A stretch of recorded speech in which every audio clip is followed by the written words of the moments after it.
रायगडमध्ये शेतकऱ्यांनी घरात नक्कल तुम्हाला आता खांद्यावर रुमाल टाकून हात जोडून त्यामुळे भरतशेठ गोगावलेंचा रुमाल खांद्यावर नसतो. भरतशेठ गोगावलेंचा नॅपकिन हा गेली वर्षानुवर्ष काखेत असतो. त्याच्यामुळे मला असं वाटत नाही की त्यांनी भरत गोगावले साहेबांची नक्कल केली. आता मला शोधावं लागेल की खांद्यावर नॅपकिन टाकणारा नेता कोण आहे. रायगडचे पालकमंत्री आपल्याला असं असताना अजितदादांना आणून तिने शक्तिवंत करून कुठेतरी शिवसेनेला शिवसेनेचा प्रयत्न शिवसेना त्या ठिकाणी कसं. भरतशेठ गोगावले हे सर्वसामान्य लोकांचं एक फार मोठं नेतृत्व आहे. भरतशेठ गोगावलेंच्या समोर अनंत अडचणी त्यांच्या 25 वर्षाच्या राजकीय कारकिर्दीमध्ये आल्या, तरी देखील ते जिंकलेले आहेत. आणि आज त्यांचा एक सहकारी म्हणून त्यांच्याबद्दल मला नितांत अभिमान आहे. एक सर्वसामान्य कुटुंबातला माणूस, कसलीही राजकीय पार्श्वभूमी नसलेला माणूस, वंदनीय बाळासाहेबांच्या नेतृत्वामुळं राज्याचा कॅबिनेट मंत्री होतो.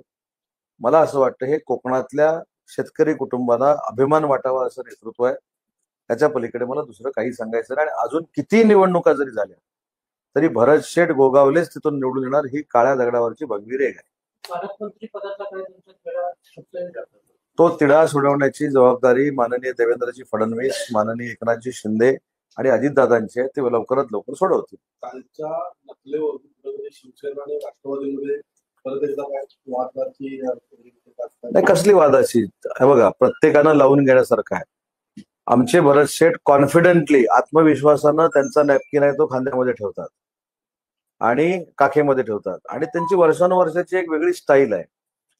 रांगडा आमचा रायगडचा नेता भरतशेठ गोगावले आहे. आणि भरतशेठ गोगावलेंची नक्कल त्यांनी केली असं मी मानत नाही. कारण भरतशेठ गोगावले असा कधी नॅपकिन टाकतच नाही. भरतशेठ गोगावले कसा नॅपकिन ठेवतो तो मला सगळ्यांना माहिती आहे. आणि तो आत्मविश्वासाचा नॅपकिन आहे असं मला वाटतं. भरतशेठच्या बाबतीमध्ये तुम्ही जो मला प्रश्न विचारला की त्याच्यामध्ये अजून काय परिणाम, भरतशेठ गोगावले स्वतःहून जितके वेळ निवडणूक लढवू इच्छितात तितका वेळ भरतशेठ गोगावलेच निवडून येणार. ही पुन्हा एकदा सांगतो की काळ्या दगडावरची भगवी रेघ आहे.